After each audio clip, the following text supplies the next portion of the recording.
Salut à tous, on se retrouve aujourd'hui pour une activité typique des Pays du Nord. Alors cela sera-t-il un succès immédiat ou un festival de chute? On vous emmène avec nous.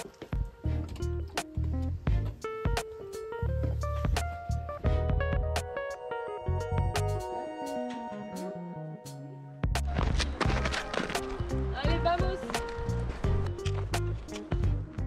Alors test numéro 1.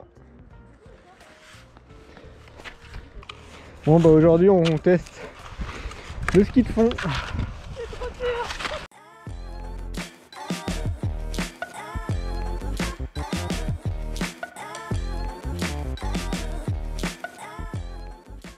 Ça fait des années que j'ai pas fait de ski et aujourd'hui je remonte sur des skis, mais de ski de fond. C'est vraiment des baguettes, c'est vraiment tout petit, tout fin. Mais c'est une bonne expérience. Et là en plus on se retrouve, il y a une petite descente à faire. Allez, faut y aller d'un coup. Alors pour ceux qui ont regardé la vidéo précédente sur le ski de rando, c'est différent on va dire, puisque les skis sont beaucoup plus petits et il n'y a pas de peau de phoque comme on dit sous les skis. Il y a juste une attache sur le devant qui permet de soulever le pied comme ceci. Et le ski n'accroche pas du tout de la même façon qu'un ski classique sur les côtés.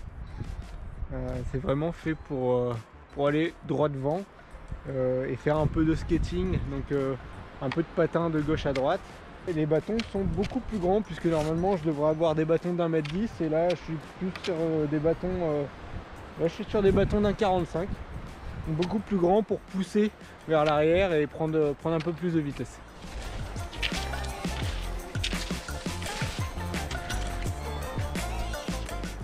Il y a Amélie et Nico qui ont essayé de prendre les traces.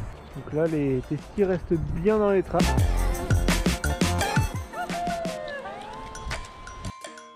T'as kiffé un peu galère quand même, non? Ah, cette sortie, c'était. Je m'attendais vraiment à autre chose. Je sais pas toi, mais moi je m'attendais Si, vraiment. pareil, c'était assez difficile, plus difficile que ce que je pensais. Ouais. Mais en fait, surtout nous qui sommes habitués genre à faire du ski de piste, du ski de rando, je m'étais dit ah, vas-y, finger in the nose, le ski de fond ça va être tranquille. Mais en fait, c'est glissant. C'est glissant. Ouais, je sais pas si c'est parce que les skis étaient trop grands, parce qu'en fait les skis sont un peu incurvés et du coup avec ton poids ça vient écraser et ensuite ça permet de pouvoir carrer, donc d'accrocher sur les côtés du ski. Mais là du coup quand on était un peu en skating pour aller de gauche à droite pour pouvoir avancer, et bien le ski partait à droite.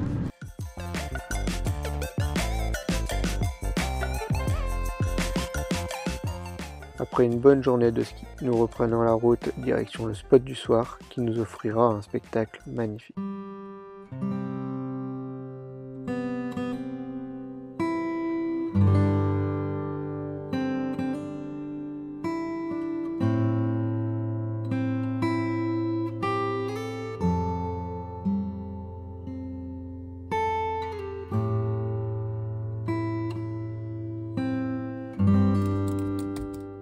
On ne s'y attendait pas, mais ce matin-là, nous allions vivre une expérience mémorable.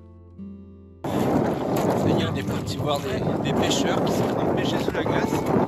C'est super impressionnant là, on est en train de marcher sur la mer. À la mer, du coup, on est garé juste derrière, là, vers les arbres, et là, on avance sur la mer.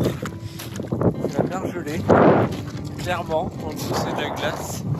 Alors, on a parlé avec des gars qui sont ici. Ils ont expliqué qu'en fait, à partir de 40 cm de glace, les voitures pouvaient rouler. Il y a certaines routes qui étaient ouvertes l'hiver. Là, elles ne le sont pas parce qu'il n'y a pas assez de glace. Certaines routes qui ont été ouvertes pour la circulation voiture. Et à partir de 5 à 7 cm, tu peux marcher sur la glace. Donc là, tout à l'heure, on a déjà fait un trou avec les gars. Et il y avait tout à l'heure, il y avait à peu près 20 cm de coincé pour pouvoir marcher sur la glace. C'est assez impressionnant de s'avancer. Il y a à peu près une centaine de personnes qui viennent pêcher. Ils ont tous un chariot avec des skis à l'avant et leur matériel pour pêcher. Et voilà, ils font leur trou et tous les quarts d'heure, ils font un autre trou s'il n'y a pas de poisson. Là, on voit Amélie qui passe par-dessus une fissure Retenez bien ce moment.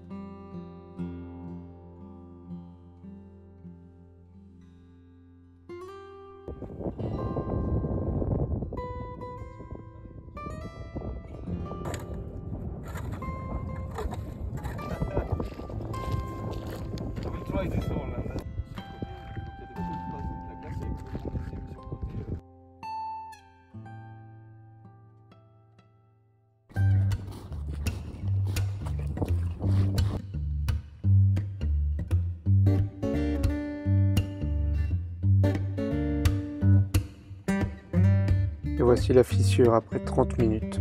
On est bien content d'être passé avant. Et voilà la fin de cette vidéo, j'ai voulu vous partager ces moments que nous avons vécus. C'est aussi pour ça que nous faisons ce voyage, vivre des expériences et faire des rencontres qui nous marqueront. Vous êtes de plus en plus nombreux à regarder mes vidéos et à suivre nos aventures. Je voulais vous dire un grand merci. Merci! Vous n'imaginez pas à quel point ça m'encourage. Alors continuez à vous abonner et à laisser des commentaires. Je me ferai une joie de vous répondre. Sur ce, ciao!